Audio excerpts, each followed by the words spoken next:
quieren hacer cuentas.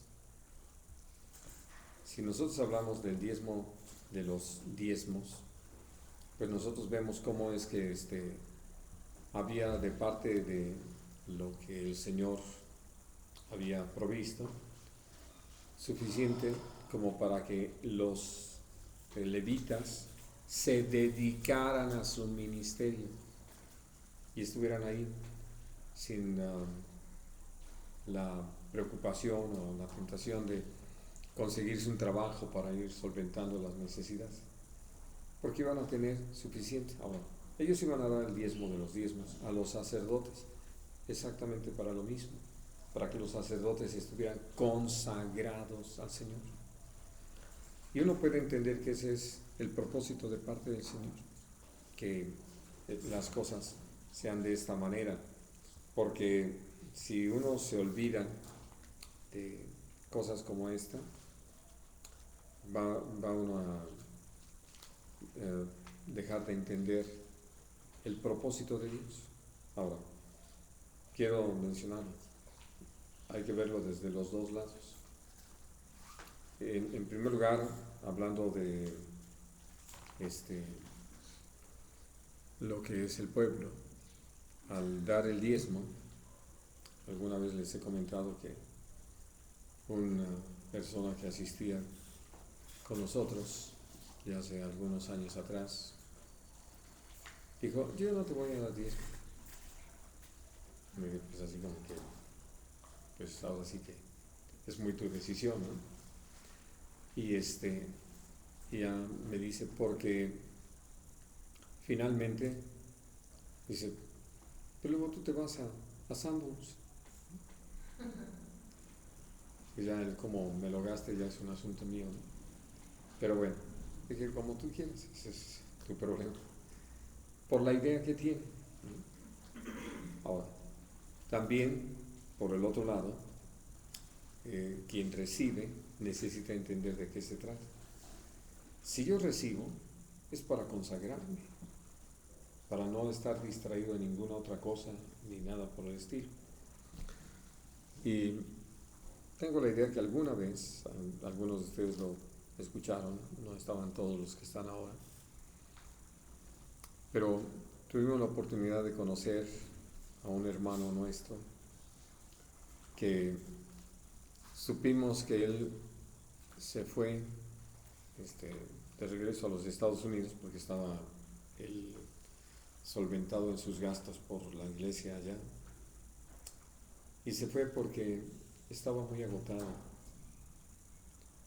no llegaba ni de chiste a los 50 años, pues estaba muy agotado y que necesitaba refrescarse porque ya estaba muy seco.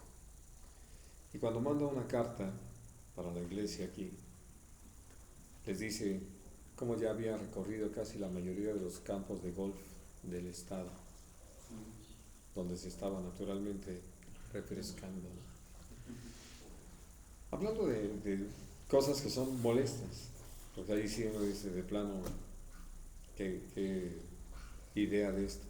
Pensamos que se iba a renovar, a estar no exactamente en un retiro todo el tiempo, pero sí dedicado a tener esa comunión con el Señor que le fortaleciera y le permitiera tener una visión más clara, ¿no? Cosas así. Pero no, se trataba de eso, ¿no?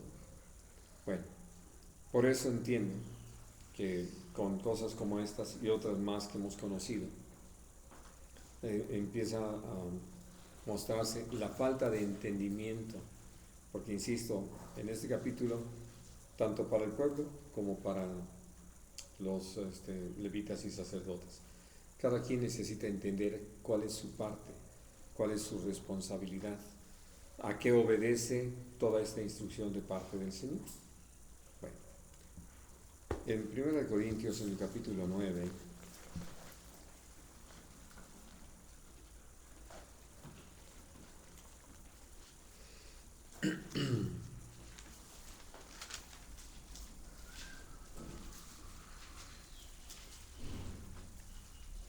dice el versículo 3,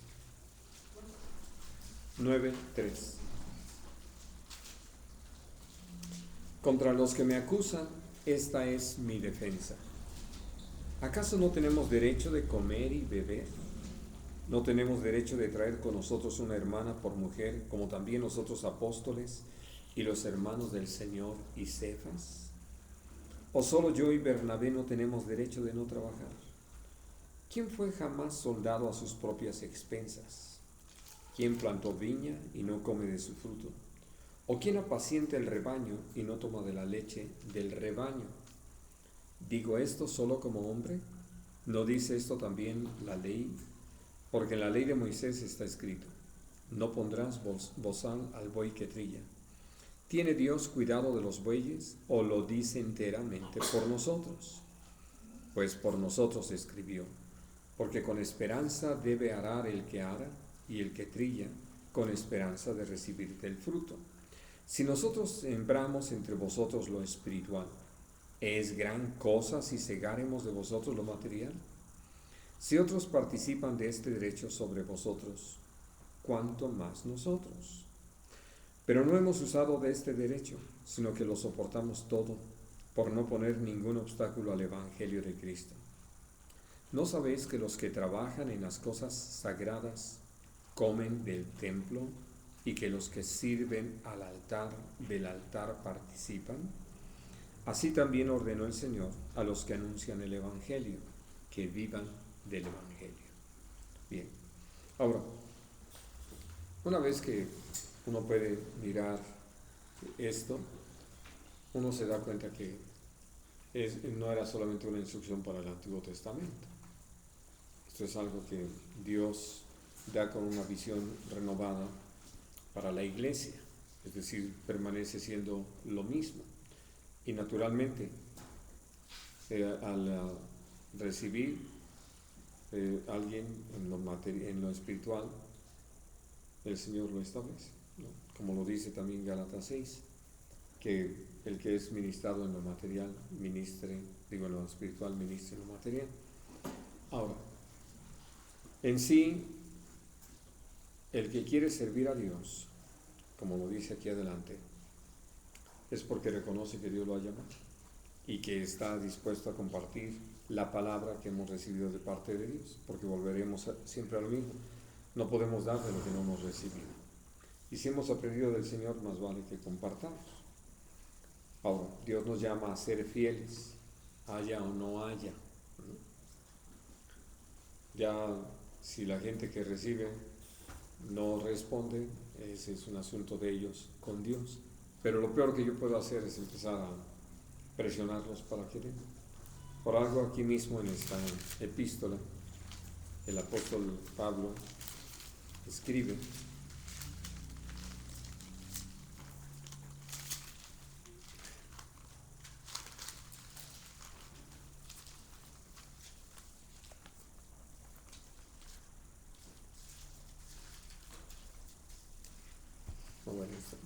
no es en esta, es en la segunda, en el capítulo 11.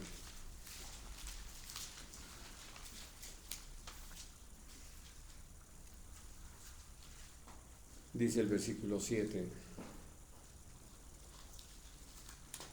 pequé yo humillándome a mí mismo, para que vosotros fueseis enaltecidos, por cuanto os he predicado el Evangelio de Dios de balde. He despojado a otras iglesias, recibiendo salario para serviros a vosotros. Y cuando estaba entre vosotros y tuve necesidad, a ninguno fui carga, pues lo que me faltaba lo suplieron los hermanos que vinieron de Macedonia. Y en todo me guardé y me guardaré de seros gravoso.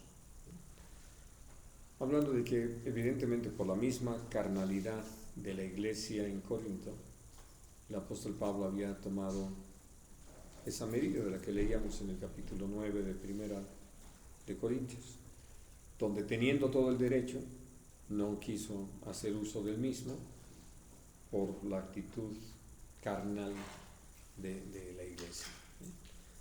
Pero se los tiene que recordar en la segunda carta, de cómo para que esas necesidades fueran suplidas, él lo plantea así: tuve que asaltar a otras congregaciones, ¿no?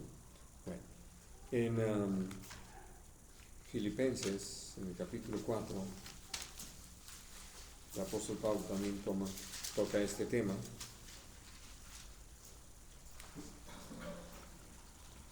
Versículo 10. Dice, en gran manera me gocé en el Señor de que ya al fin habéis revivido vuestro cuidado de mí, de lo cual también estabais solícitos, pero os faltaba la oportunidad. No lo digo porque tenga escasez, pues he aprendido a contentarme cualquiera que sea mi situación. Sé vivir humildemente y sé tener abundancia. En todo y por todo estoy enseñado, así para estar saciado como para tener hambre, así para tener abundancia como para padecer necesidad.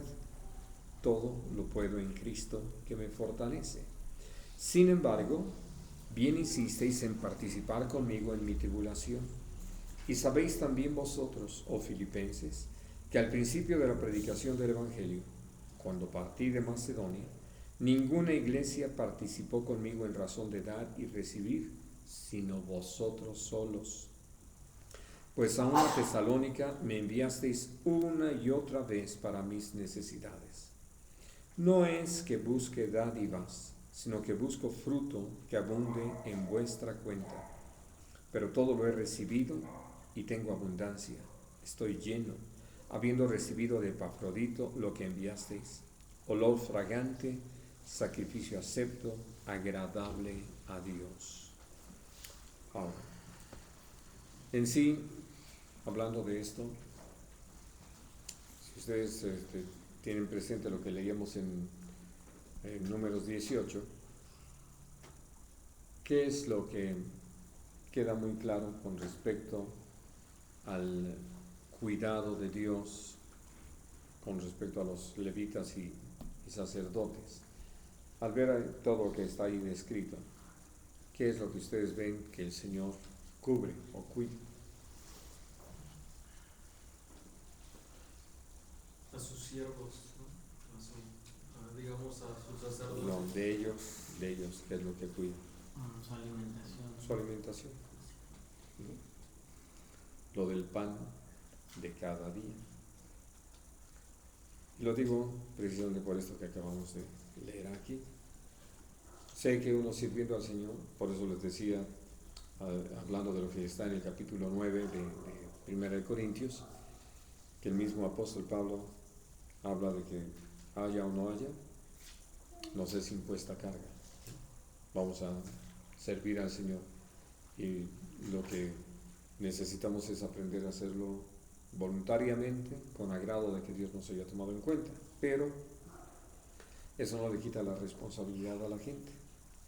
Ahora, ¿por qué es que Pablo le da este reconocimiento a la iglesia de Filipos? Aquí lo dice, como una y otra vez le enviaron ofrendas a Tesalónica. Y casi uno podría decir, pues ya es responsabilidad de la otra congregación.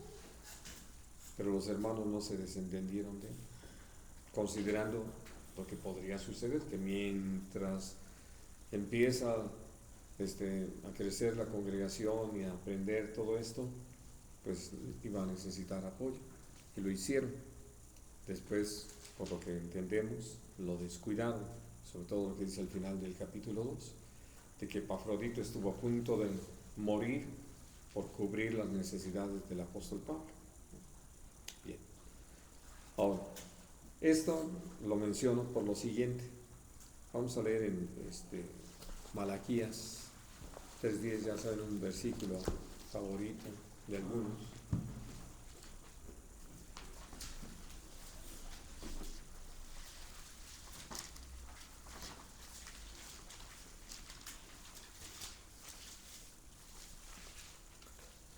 Y dice, trae todos los diezmos al alfolí y haya alimento en mi casa. Y probadme ahora en esto, dice el Señor de los ejércitos, si no os abriré las ventanas de los cielos y derramaré sobre vosotros bendición hasta que sobreabunde. Pero si ustedes miran, el propósito es precisamente que haya alimento en su casa. Leyendo sobre todo en Nehemías, habla de cómo el pueblo llegó a descuidarse en ese sentido y provocó que los levitas abandonaran el ministerio, el trabajo en el templo, y se fueran a buscar a ver cómo resolvían sus necesidades. Dejó de haber alimento en la casa del Señor. Y entonces, por eso es que Dios, que tiene cuidado de las aves, también tiene cuidado de nosotros. Y se lo hace con todo el pueblo. Uno puede decir cuanto más con aquellos que nos ha llamado a prácticamente deshacernos de todo para estar listos y dispuestos para el Señor en cualquier momento, para la tarea que Él nos ha llamado. Entonces, por eso cuando hablamos acerca de diezmos y ofrendas, en primer lugar, Dios nos pide que lo hagamos con la instrucción de Él y que la gente lo haga en forma voluntaria, reconociendo que hemos recibido de parte del Señor y por lo tanto entonces con gratitud, porque de otra manera no es grato al Señor. Esto que está aquí en Malaquías, digo que es algo muy interesante. Dice en el capítulo 1 algo que Dios reprueba fuertemente. En el versículo 13: habéis además dicho, oh, qué fastidio es esto, y me despreciáis, dice el Dios de los ejércitos, y trajisteis lo hurtado, o cojo, o enfermo, y presentasteis ofrenda. ¿Aceptaré yo eso de vuestra mano? Dice Dios. Hablando de que, sí, ya para algunos es un fastidio. Más vale que no lo den. No es grato a los ojos de Dios. No es algo que Dios vaya a recibir, ¿no? Bueno. Por ejemplo, en el caso de nosotros, cuando recibimos cosas así, porque vienen, a veces, hablando de esto, ¿no? Te llegan a dar cosas pero tú sabes que están dañadas, que son cosas que a veces sale más caro repararlas que lo que te llegan a dar, ¿no? Porque se ha llegado a dar. Así, claro. Que se llegan a dar ese tipo de cosas. Entonces muchas veces uno la verdad uno no llega a saber, ¿no? Ya hasta cuando te dan las cosas y vas y dices, no, sale más caro repararlo, ¿no? ¿Qué hacer con ese tipo de cosas? De plano decirle a la gente, ¿sabes qué? Gracias, pero no. No, ¿cómo gracias? O decirle que no. No, miren. Sí, porque, o sea, como no sabemos, es bueno saber, porque yo he estado muchas veces tentado, y yo le he estado diciendo al Señor, ¿no? A veces me llegan a dar cosas así, le digo a Dios, es que, ¿sabes qué? La verdad es que es algo que llega a causar conflicto. Ofensivo. Es ofensivo. Porque la verdad es que sí es ofensivo. Y platicando con el Señor, yo le he dicho a Dios, ¿no? Digo, Señor, bueno, estas personas pueden dar 1000 cosas, ¿no? Pero por lo regular siempre llegan a dar lo que sobra. Bueno, ahorita llegamos allá, en Lucas 21, ¿no? Porque a veces no es solamente que les sobra. Hay gente a lo que les he dicho, ¿no tenías dónde tirar tu basura? Pues de plano, ¿qué traes?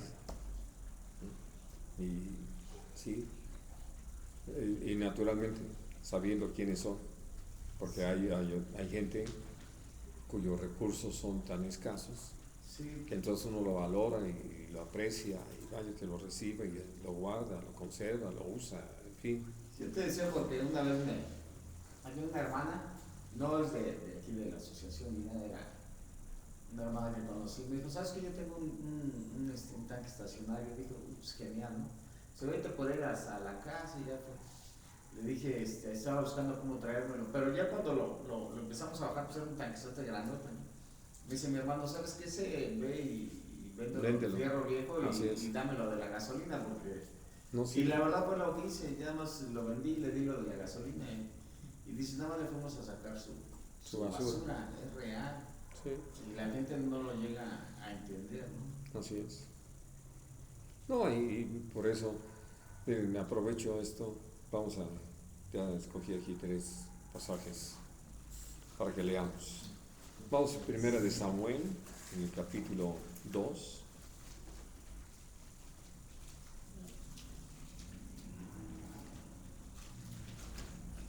Y vamos a leer el versículo 17.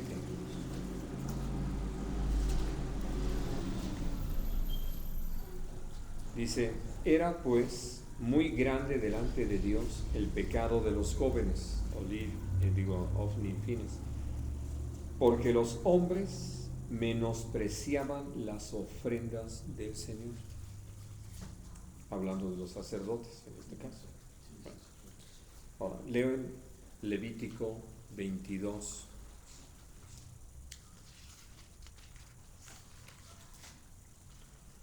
Dice el versículo 21.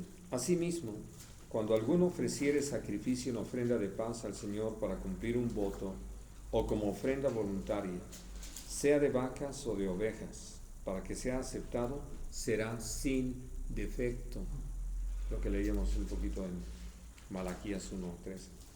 Ciego, perniquebrado, mutilado, verrugoso, sarnoso, roñoso, no ofreceréis estos al Señor, ni de ellos pondréis ofrenda encendida sobre el altar del Señor. Buey o carnero que tenga de más o de menos, podrás ofrecer como ofrenda voluntaria, pero en pago de voto no será acepto. No ofreceréis al Señor animal con testículos heridos o magullados, rasgados o cortados, ni en vuestra tierra lo ofreceréis, ni de mano de extranjeros tomarás estos animales para ofrecerlos como el pan de vuestro Dios, porque su corrupción está en ellos, hay en ellos defectos, no se os aceptarán. Y dice el versículo 31, guardad pues mis mandamientos y cumplidlos, yo el Señor, y no profanéis mi santo nombre, para que yo sea santificado en medio de los hijos de Israel. Yo el Señor que os santifico, que os saqué de la tierra de Egipto para ser vuestro Dios. Yo el Señor. Bueno.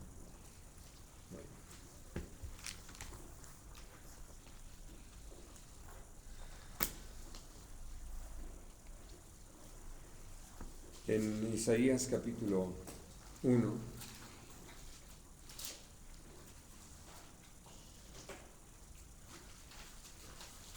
en el versículo 10,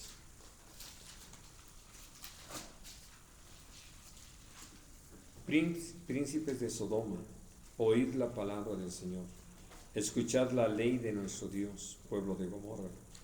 ¿Para qué me sirve, dice Dios, la multitud de vuestros sacrificios? Hastiado estoy de holocaustos de carneros y de cebo de animales gordos. No quiero sangre de bueyes, ni de ovejas, ni de machos cabríos. ¿Quién demanda esto de vuestras manos cuando venís a presentaros delante de mí para hollar mis atrios? No me traigáis más vana ofrenda. Y déjenme, me detengo tantito aquí. Alguno diría, pero sí son los animales gordos, ¿no? Pero ¿por qué el Señor les llama vana ofrenda?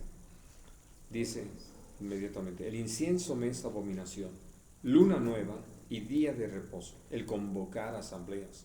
No lo puedo sufrir, son iniquidad vuestras fiestas solemnes.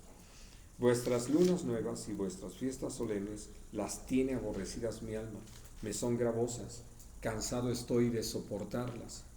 Cuando extendáis vuestras manos, yo esconderé de vosotros mis ojos. Asimismo, cuando multipliquéis la oración, yo no oiré. Llenas están de sangre vuestras manos, lavaos y limpiaos, quitad la iniquidad de vuestras obras de delante de mis ojos. Dejad de hacer lo malo, aprended a hacer el bien, buscad el juicio, restituid al agraviado, haced justicia al huérfano, amparad a la viuda. Venid luego, dice Dios, y estemos a cuenta. Si vuestros pecados fueren como la grana, como la nieve serán emblanquecidos. Si fueren rojos como el carmesí, vendrán a ser como blanca lana. Ahora, ¿qué es lo que Dios quiere todo el tiempo? Nuestra santidad.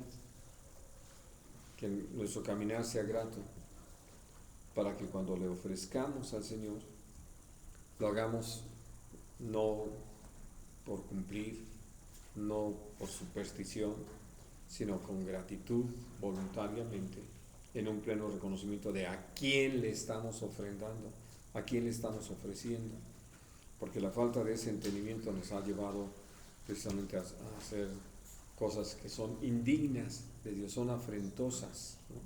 Bueno, en Amós 5.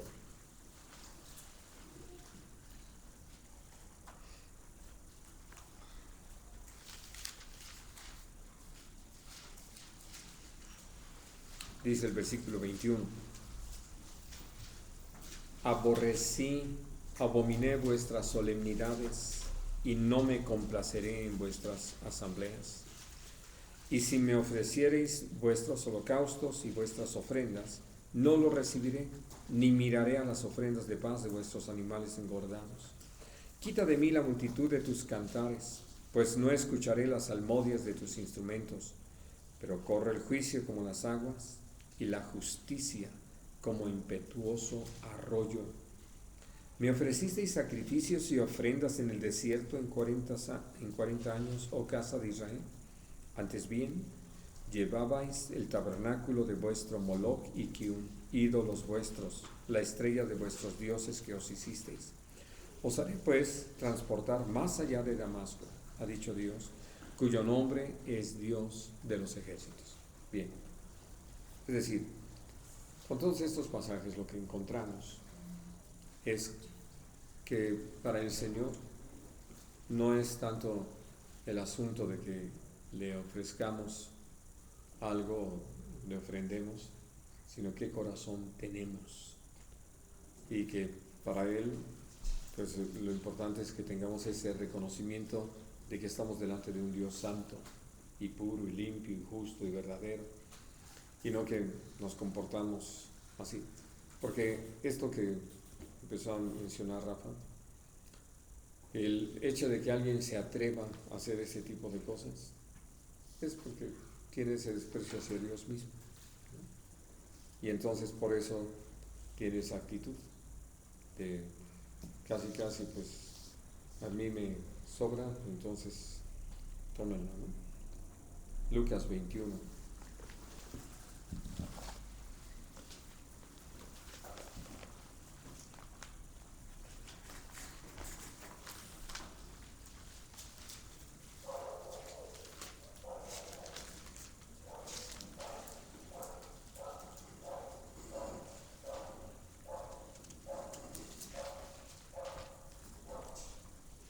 Dice a partir del versículo 1: levantando los ojos, vio a los ricos que echaban sus ofrendas en el arca de las ofrendas. Vio también a una viuda muy pobre que echaba allí 2 blancas. Y dijo: en verdad os digo que esta viuda pobre echó más que todos, porque todos aquellos echaron para las ofrendas de Dios de lo que les sobra, mas esta de su pobreza echó todo el sustento que tenía.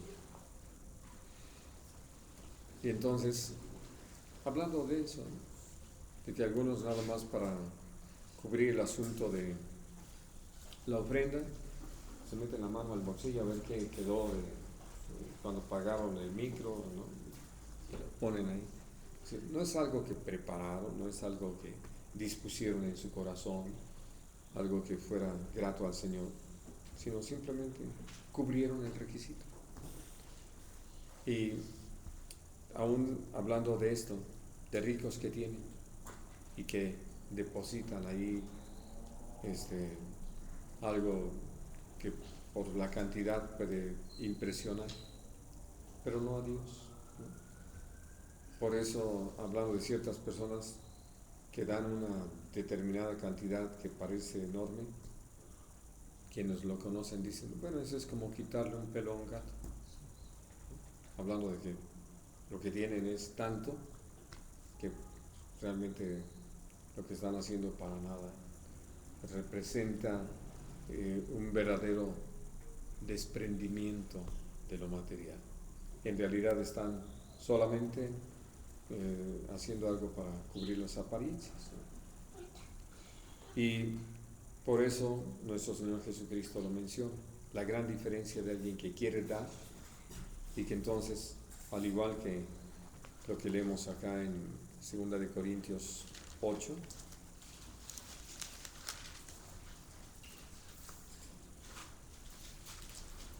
versículo 1.